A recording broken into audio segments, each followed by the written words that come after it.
Maksudnya, terima kasih sudah meluangkan waktunya nih, Pak. Jadi ini kan, untuk wawancara itu kami memilih tema sifat pemimpin yang salah satunya itu memiliki, kemampuan untuk merealisasi. Jadi, pertanyaan wawancaranya seputar itu.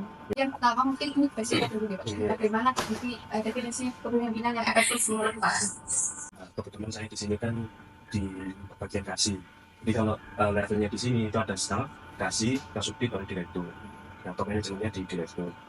Nah, kalau kepemimpinan ya, ini menurut pribadi saya aja. Jadi kalau pemimpin itu asumsinya itu dia bisa mengarahkan sesuai dengan tujuan capaian perusahaan. Jadi contoh misalkan perusahaan itu kan punya target ya. Saya tahun ini targetnya apa, saya tahun ini targetnya apa. Nah, pemimpin itu diharapkan bisa membuat apa istilahnya bawahannya itu mencapai target itu. Intinya sih seperti itu. Kalau untuk kepemimpinan, jadi dia bisa mengarahkan, kan staff itu ada banyak orang, ada banyak sifat, ada banyak lain-lain.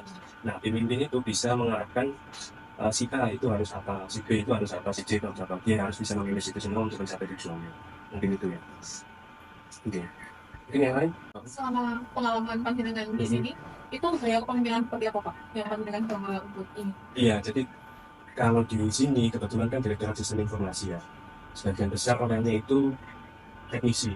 Ya, jadi bukan kalau kita ke direktorat lain, contoh misalkan BPP atau BPI, Badan Pengawas Internal itu kan ada juga di MEK. Nah, itu lebih ke teori. Tapi kalau karena kita di Direktorat Sistem Informasi, lebih ke teknis. Jadi harus lebih memahami terkait prakteknya. Ya, nah dan perlu diketahui juga kalau orang teknis itu nggak suka teori biasanya. Ya, dan jadi langsung eh, apa untuk teori-teori itu dikurangi, lebih ke prakteknya. Si A harus melakukan apa, si B harus melakukan apa. Jadi kalau terkait ini kebijakannya seperti ini itu nggak terlalu penting. Maksudnya ya kebijakan itu penting, cuman lebih ke teknisnya aja. Misalkan terkhusus server mati itu seperti apa cara penanganannya. Misalkan ada serangan dari hacker luar ke webnya UNER itu seperti apa penanganannya. Itu kan teknis semua. Tapi seperti itu. Kalau kita tahu teman-teman DSI itu kan teman teknisi semua ya. Ya ngomong kontrol-kontrol kadang. Tapi mereka lebih ke memahami prakteknya. Jadi lebih memanage bagaimana cara prakteknya aja. Lebih banyak kita apa istilahnya ya belajar terkait bukan teori. Jadi praktek langsung. Cara coding yang baik itu seperti apa, cara menghindari kerentangan di web itu seperti apa, nah, kayak gitu. Kalau di Direktur Sistem Informasi. Balik lagi ke sifat yang bukan salah satu kriteria pemimpin yang mampu memotivasi tim atau menggerakkan tim ya, Pak. Menurut panjenengan seberapa penting sih pemimpin itu bisa menggerakkan tim? Iya, penting menurut saya. Karena yang pertama, pemimpin itu harus memahami karakter bawahannya dulu. Dia itu apa namanya sifatnya paling enggak lah. Sifatnya itu seperti apa, teknis cara kerjanya itu seperti apa. Penting sekali karena kita kan juga ada target ya, target dari universitas terkait capaian-capaian. Apalagi kita targetnya WUR itu, World University Ranking itu ya. Jadi banyak target-target yang harus dicapai. Ya pasti karena target itu banyak yang harus dicapai, ya harus ada target-target tertulis atau tidak. Ya, tertulis. Jadi bulan ini itu melakukan apa, anggarannya ada atau enggak kayak gitu. Kalau misalkan bulan ini tidak tercapai, nah itu harus bagaimana cara mengantisipasinya kayak gitu. Jadi tidak semua target yang diberikan universitas itu tercapai. Ada beberapa yang nah, itu bagaimana cara mengantisipasinya. Mungkin kalau kita adakan kerjasama dengan universitas lain, bisa kita belajar dari universitas lain, cara kalau misalkan kita dapat target seperti ini, itu cara mengatasinya gimana kayak gitu. Kalau itu tidak tercapai, ya. Contoh kemarin kita ada rankingan Webometric, sudah pernah dengar ya? Nah, Webometric itu kan pemeringkatan untuk web universitas yang seberapa pengaruh web itu di universitasnya masing-masing gitu. Nah itu ada rankingannya. Itu yang menilai Webometric dari luar negeri. Nah kita berkompetisi di situ. Jadi kalau misalkan itu tidak tercapai, kan ada beberapa parameternya. Parameter apa yang harus dipenuhi kayak gitu. Nah, mungkin ada parameter yang tidak terpenuhi, nah itu yang harus kita kejar seperti itu. Itu salah satu contohnya sih pemeringkatan Webometric. Tadi kan udah bikin target ya sama dengan kalau misalkan untuk menjaga tim agar tetap produktif gitu, Pak. Kira-kira ada tips and trik nggak sebagai pemimpin selama ini? Iya. Ya kan kebetulan saya juga masih baru ya di Direktur Sistem Informasi. Tapi karena sudah paham terkait karakternya teman-teman, teman-teman itu kalau misalkan enggak, apa istilahnya ya, enggak tercapai targetnya itu, kita itu enggak boleh harus menjustice gitu ya. Ini kok enggak bisa, kenapa? Ya, itu kurang tepat. Tapi lebih baik kita ajak diskusi, kita pikirkan bareng kira-kira apa kendalanya. Nah, kendalanya itu bisa kita diskusikan. Mungkin dari tim lain ada solusi, nah itu kita berikan solusi ke yang bersangkutan. Jadi kita ajak kolaborasi juga. Contoh misalkan terkait eh, kemarin itu ada terkait OneDrive. Nah, itu OneDrive itu kan ada kebijakan baru dari Microsoft, tiba-tiba ada pemangkasan kapasitas kayak gitu. Nah, itu ya itu apa namanya? Akhirnya semua satu owner itu tidak bisa menggunakan OneDrive. Nah, itu kan ada tim yang khusus menangani tentang OneDrive. Nah, itu kenapa kok bisa sampai kayak gitu? Apa nggak dipantau atau seperti apa? Nah, itu nggak bisa seperti itu. Kita duduk bareng, kita diskusikan, kita cari solusinya. Nah, ternyata dari teman-teman yang lain itu ada solusi-solusinya. Kalau misalkan si A itu tidak dapat solusi, si B ini pasti punya solusi. Contoh kemarin solusinya kita hubungi ke Microsoft, kita beli storage itu bisa ke Microsoftnya. Jadi kita beli kurang lebih 60 tera untuk 1 bulan. Nah, akhirnya setelah terbeli, dia kebuka lagi OneDrive-nya. Nah, kayak gitu solusinya. Jadi kalau ada kesulitan di satu tim, kita nggak boleh langsung menyerahkan seperti itu. Kita dudukkan, kita diskusi sama-sama, dan kita panggil tim yang lain, mungkin tim yang lain ada solusi. Biasanya sih seperti itu dari kita. Gimana sih Pak cara Bapak memberikan asosiasi penghargaan kegiatan untuk meningkatkan motivasi tersebut? Iya, benar. Jadi kalau di Universitas Airlangga itu kan apa ya istilahnya, kalau kita bekerja itu kan pasti ada fee-nya ya, ada honornya. Nah, di Universitas Airlangga itu ada poin-poinan, Pak. Iya, jadi ada poin. Jadi yang sudah mencapai target atau melampaui target dengan poin tertentu, nah itu ada fee tersendiri. Itu salah satunya ya. Mungkin kalau misalkan untuk menjaga keakraban kita, biasanya itu kita adakan kayak semacam ya, gampangannya itu kita ajak keluar, kita makan-makan kayak gitu, kita ngobrol-ngobrol di luar. Kadang kita nggak stay di kantor untuk kerja. Kadang kita ajak keluar, ya kerja. Tapi di tempat yang lain, misalkan di mall atau apa kayak gitu, makan gitu. Itu lebih meningkatkan produktivitasnya teman-teman. Jadi lebih apa ya? Kalau di kantor tuh kadang kan jenuh ya, jenuh. Nah, selain itu juga suasana kantor, fasilitas kantor itu juga harus diperhatikan. Di DSI itu sudah banyak memberikan fasilitas yang lebih sih kalau menurut saya dibandingkan dengan unit-unit yang lain. Jadi contoh, kita itu juga mengcover biaya internet yang dipakai dalam 1 bulan tiap tim. Nah, kayak gitu. Nah, itu kan setidaknya meningkatkan produktivitas mereka. DSI itu kalau kerja kadang nggak kenal waktu. Tiba-tiba malam servernya mati. Nah, itu kenapa? Itu harus bisa dihubungi. Nah, kalau seperti itu berarti kan harus punya akses internet yang cepat kayak gitu-gitu. Nah, kita fasilitasi. Terus setiap orang yang ada di DSI itu difasilitasi minimal 1 laptop semuanya. Dan speknya itu juga karena kita direktur sistem informasi, spek laptopnya itu di atas rata-rata dari unit lain kayak gitu.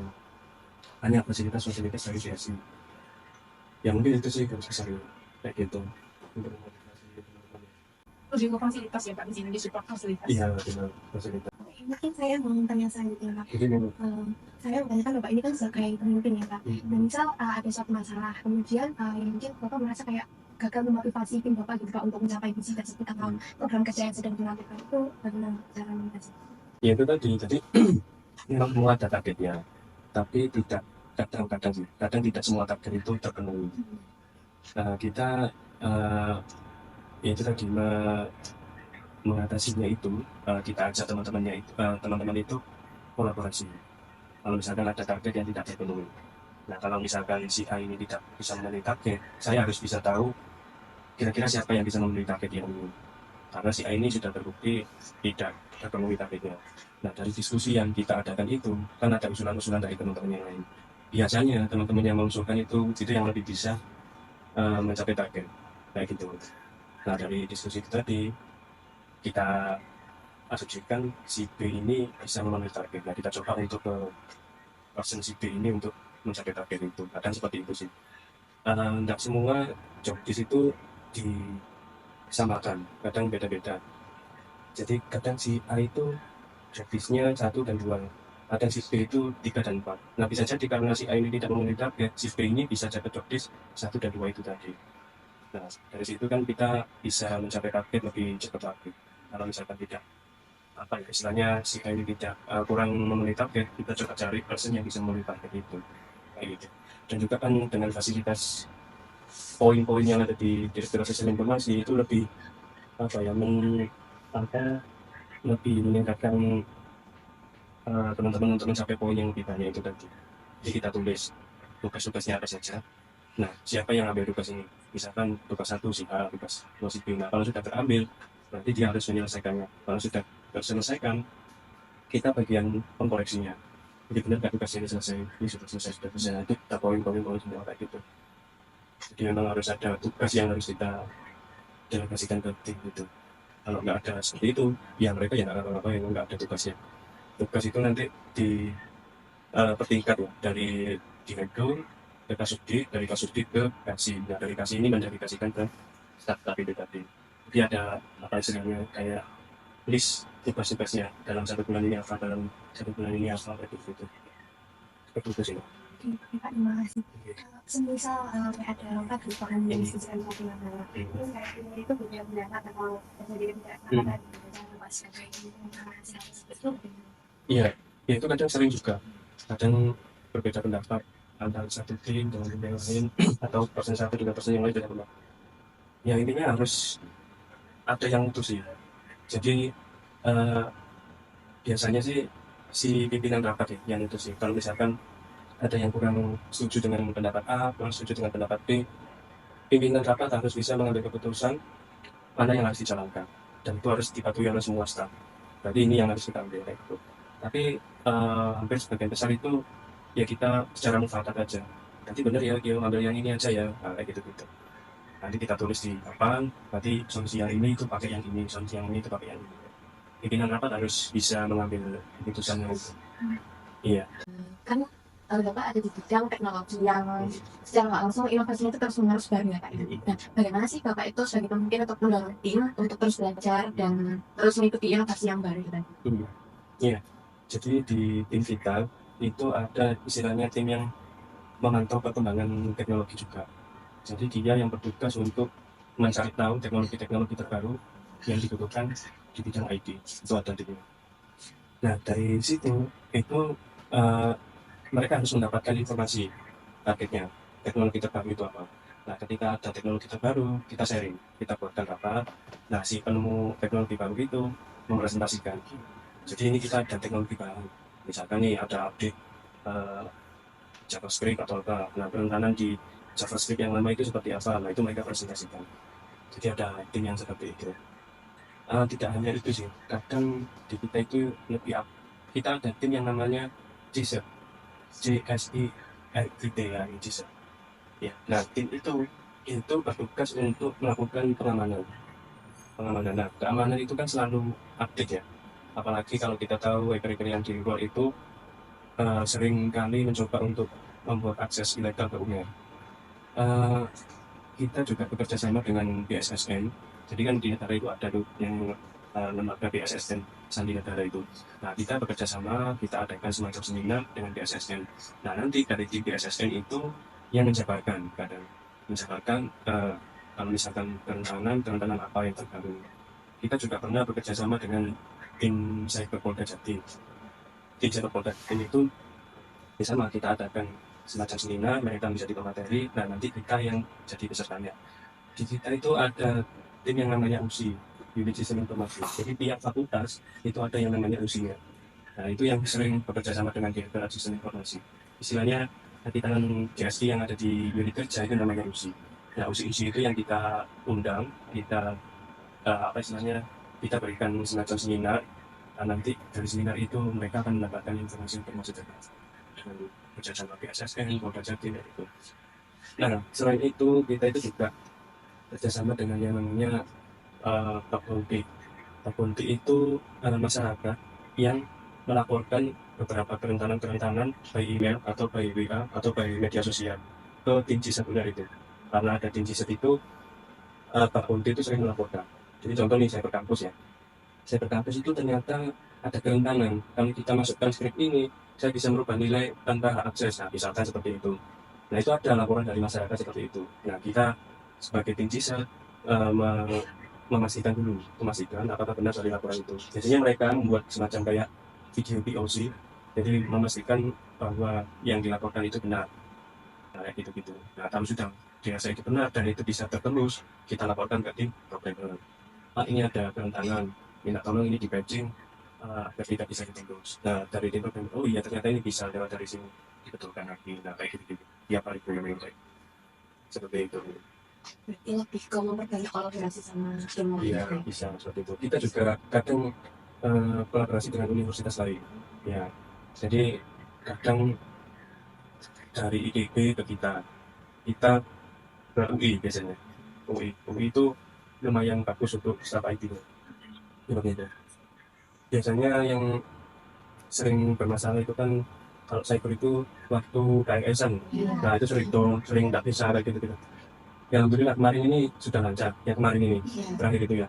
Dan itu juga berkat kita tanya-tanya ke tim universitas lain yang sudah lancar. Nah, itu apa misalkan spesifikasi servernya, spesifikasi kecepatan internetnya, kayak apa dia pakai provider yang mana, itu kan kita harus cari tahu semua. Kita ukur semua.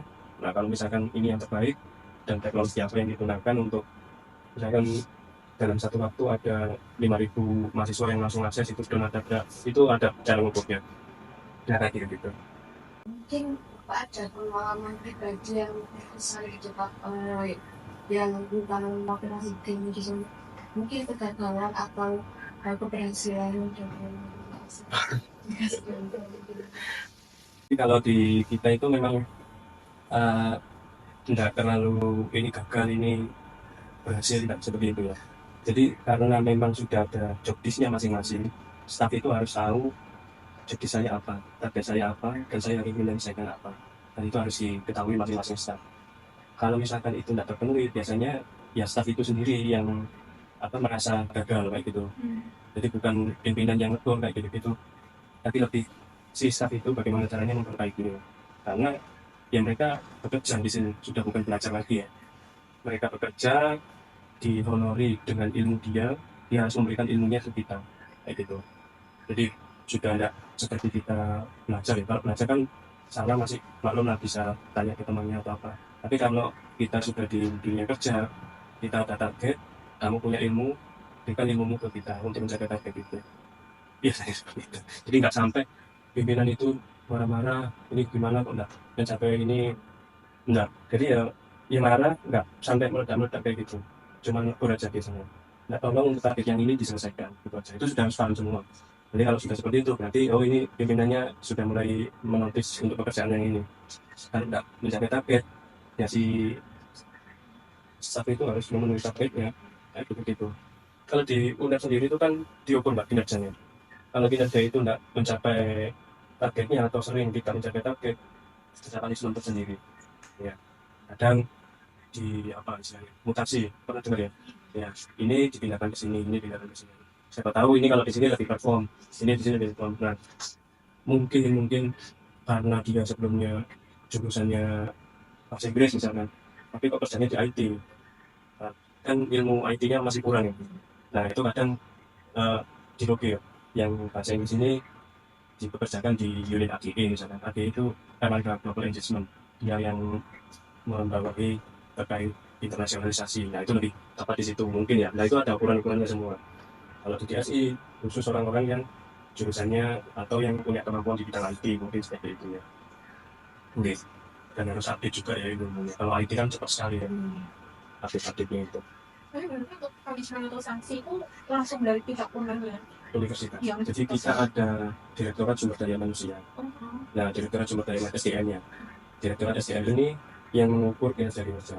Ya seperti yang saya jelaskan tadi, ada target dari universitas turun ke direktur, dari direktur turun ke kasubdit, ke kasih, dan ke staf. Ini terukur semua nanti. Nah, dari situ nanti Direktorat SDM memberikan putusan. Kalau performanya ini kurang, performa ini bagus, performa ini cukup, kayak gitu. Nah, kalau misalkan ini kurang, apa yang dilakukan di sumber daya manusia? Bisa saja memberikan pengetahuan baru ke staf itu. Staf itu diikutkan pelatihan, bisa. Jadi contoh kemarin kita mengundang dari pokoknya dari tim luar, memberikan eh, semacam kuliah singkat lah terkait di masalah IT juga. Jadi contoh, kalau jenengan pernah tahu Teklu, nah itu ada Teklu pernah ya. Nah kita langsung mendatangkan dari tim Teklunya ke sini untuk diajari bagaimana cara menggunakan Teklu itu. Grafik-grafik, terus itu bisa pakai JSON, itu bisa pakai API, dia bisa pakai Excel kayak gitu. Nah bagaimana mengkonvert itu semua jadi satu data yang bisa ditampilkan. Nah itu kita datangkan langsung orang Teklunya ke sini kayak gitu. Itu salah satunya. Tapi kalau misalkan itu sudah harus maksimal nggak bisa di apa lagi, ya biasanya kita dari SCR itu mencoba untuk blokir jobdesk ini ditempatkan di sini, di sini, nah, kayak gitu. Siapa tahu dengan perpindahan ini dia lebih perform kayak gitu. Kalau di sini tuh ada staff yang kerjanya itu hybrid atau remote gitu Mas? Banyak, Oh banyak. iya. Terus misalnya kalau ada masalah atau enggak mereka itu kayak kerjanya males-malesan kalau nggak di kantor, nah itu bagaimana sih Bapak memotivasi mereka untuk Iya. kerjanya tuh lebih giat lagi gitu? Jadi kalau hybrid banyak mbak di sini. Yang penting ada targetnya yang sudah kita list, ada tanggal selesainya. Nah, itu selesainya tanggal berapa, itu target-target yang sudah ditentukan. Kayaknya kalau sudah dikasih seperti itu, ya harus dipenuhi gitu aja. Entah itu kerjanya di kantor, entah itu kerjanya di rumah, yang penting selesai gitu aja. Ada list targetnya. Kalau nggak selesai, ya berarti mereka nggak berkompeten di bidang tugas itu. Kayak gitu-gitu. Kita nggak terlalu apa istilahnya mengambil pusing bahwa ini kok kalau nggak selesai berarti nggak kompeten gitu aja. Kalau nggak kompeten ya biasanya kita cari orang yang kompeten. Gitu. Contoh misalkan eh, karena job desk-nya terlalu banyak, misalkan ini kok nggak selesai bisa ada yang seperti itu. Ya solusinya biasanya kita ambil dari teman-teman magang. Perlu diketahui teman-teman IT sekarang, mahasiswa-mahasiswa itu, ya nggak semua mahasiswa sih, itu semester 4 itu lebih pandai daripada tim kita yang sudah 20 tahun di sini. Ilmunya lebih fresh, ilmunya lebih baru, kayak gitu-gitu. Kalau orang-orang lama itu kan, kalau di IT ya, cara membuat garis gitu ya, itu dia pakai script, bagaimana cara membuat garis, biar lurus gambarnya. Ada scriptnya, itu kalau orang lama. Kalau orang baru, mahasiswa-mahasiswa baru yang lebih fresh, gambarnya dia tinggal buka aplikasi Photoshop buat garis, itu lebih cepat. Nah, target yang dipenuhi kan cuma membuat garis itu aja. Jadi mana yang lebih cepat cara membuat garisnya. Kita nggak perlu tahu metodenya pakai apa atau apa. Nah itu kadang mahasiswa baru itu atau lulusan-lulusan baru itu lebih cepat cara kerjanya karena teknologinya mengikuti terus kan.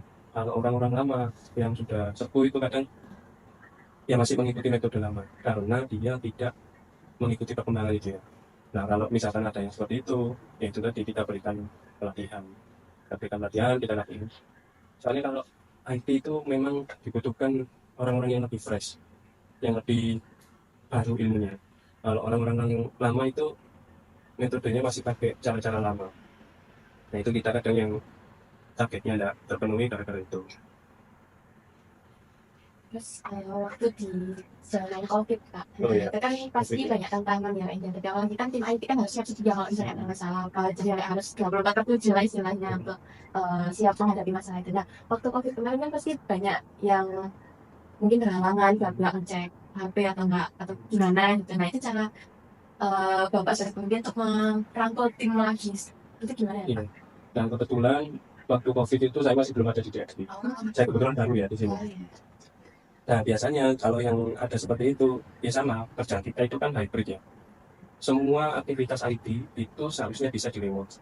Tidak harus datang ke kantor, mengerjakan sesuatu, kayak gitu enggak. Semua bisa di remote. Atau kita server bisa kita remote, kita setting dari rumah bisa, karena kita pakai koneksi internet. Untuk pemrograman juga sama, pemrograman itu kita coding dari laptop, kita upload ke production juga bisa dari rumah. Web misalkan, web itu juga sama, web itu kita basisnya WordPress di sini.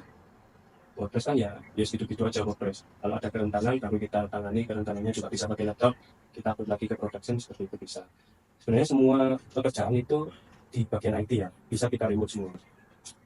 Kita kadang lebih aktif di grup WhatsApp. Ya. Kita ada yang namanya e-office, jadi surat menyurat dari atasan ke bawahan itu menggunakan aplikasi e-office. Tapi kayaknya kurang efisien karena itu tadi terlalu formal. Kalau orang IT kita masuk ke grup bisa langsung ngobrol di situ. Ya pak, saya kok rusak mana ini? Tadi saya update pak, update ininya. Loh apa kok diupdate? ya ini Pak ada perintah untuk update kayak gini-gini, kembalikan lagi ke versi sebelumnya, ya wis kembalikan kayak gitu-gitu.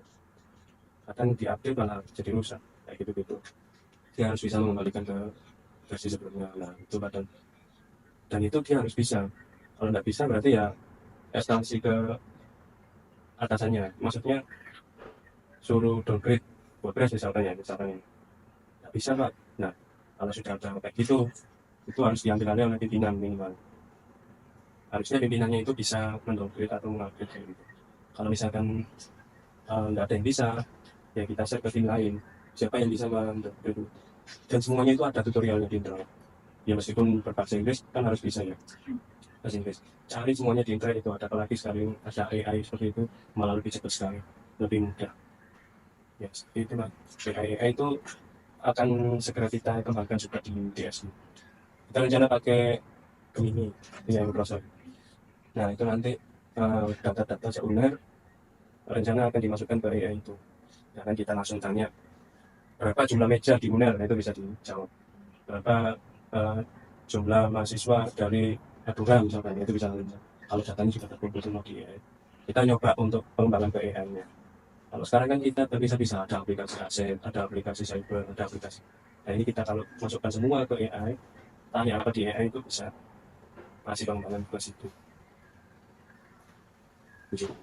Memang harus berkembang terus ya kalau AI, nggak boleh berhenti. Mungkin kalau di unit-unit lain nggak terlalu mengikuti perkembangan masih boleh, tapi kalau di Direktorat Sistem Informasi harus mengikuti perkembangan. Apalagi tim keamanan data, tim keamanan web itu juga harus selalu update berita-berita seperti, dan memang ada tim yang mengontrol itu di internet. Ada isu terbaru terkait JavaScript, itu harus diupdate kan. Kadang di share di grup ada kedatangan baru di ini, mohon hati-hati untuk pengguna ini, nah kayak gitu. Setahu saya seperti itu cara kerja kita di Direktorat Sistem Informasi. Mungkin pertanyaan terakhir ya Pak. Oh jempol. Selama panjenengan memimpin di sini itu kira-kira kesan apa yang Bapak rasakan? Kesannya, Iya. iya. Saya sebelumnya itu kan dari Direktorat Keuangan, kebetulan IT Direktorat Keuangan, pegang aplikasi Direktorat Keuangan. Nah terus ada kenaikan pangkat, saya ditempatkan di Direktorat Sistem Informasi. Kalau pesan saya sebelumnya itu seperti apa ya, kata dalam terkurung, orang yang paling tahu IT di keuangan. Karena lainnya itu tidak ada yang tahu, saya yang tahu di sana. Tapi setelah nyemplung di Direktorat Sistem Informasi, ternyata saya nggak ada apa-apanya. Maksudnya untuk keahlian teknis itu banyak teman-teman yang lebih jago, terutama teman-teman yang masih fresh graduate atau apa itu lebih cepat cara apa menguasai teknologi kayak gitu-gitu. Nah terus karena saya masih baru, jadi menyesuaikan juga. Kita kan tidak hanya teman-teman yang fresh graduate yang dipimpin di sini, ada beberapa tim administrasi itu yang sudah berusia lah, PNS itu masih ada di Direktorat Sistem Informasi. Tim administrasi itu ya kadang ya gitu, apa namanya, untuk mengembangkan ke teknologi terbaru sudah malas, sudah apa ya istilahnya, tidak kuat untuk mikir yang mana, mungkin karena sudah banyak pikiran di luar kan, sudah berusia gitu. Jadi kita harus memaklumi itu. Dan kalau bekerja dengan teman-teman yang fresh itu lebih cepat, lebih enak. Jadi tugas apa langsung dijawab apa gitu. Tapi kalau dengan teman-teman yang sudah apa istilahnya, sudah lama, sudah di sini lama, ya kita harus unggul lah, kalau enggak unggul yang saya ini minta tolong dikerjakan kayak gitu-gitu kan agak lama ya. Jadi kesannya itu seperti itu kalau kita bekerja dengan tim yang lebih senior. Nah, itu kita harus memaklumi dan harus apa aja, tidak boleh semena-mena juga, harus menghormati bahwa dia senior di sini. Tapi memang dia staff, tapi harus dihormati karena dia senior.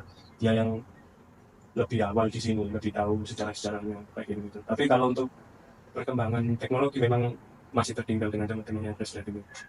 Makanya itu di DSI itu sering ambil teman-teman magang.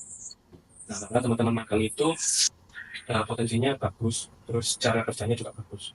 Jadi kalau magang diseleksi dulu, terus beberapa bulan kita nilai cara kerjanya seperti apa. Kalau kerjanya cepat, ya kadang kita bisa teruskan.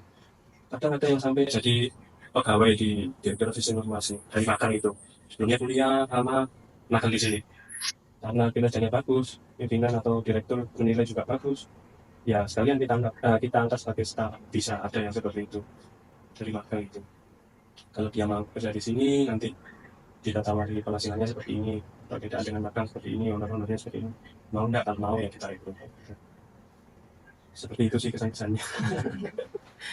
Terima kasih ya. Terima Aku banyak ya. kasih. Monggo, nggak apa-apa. Semoga nanti tugasnya cepat selesai. Iya.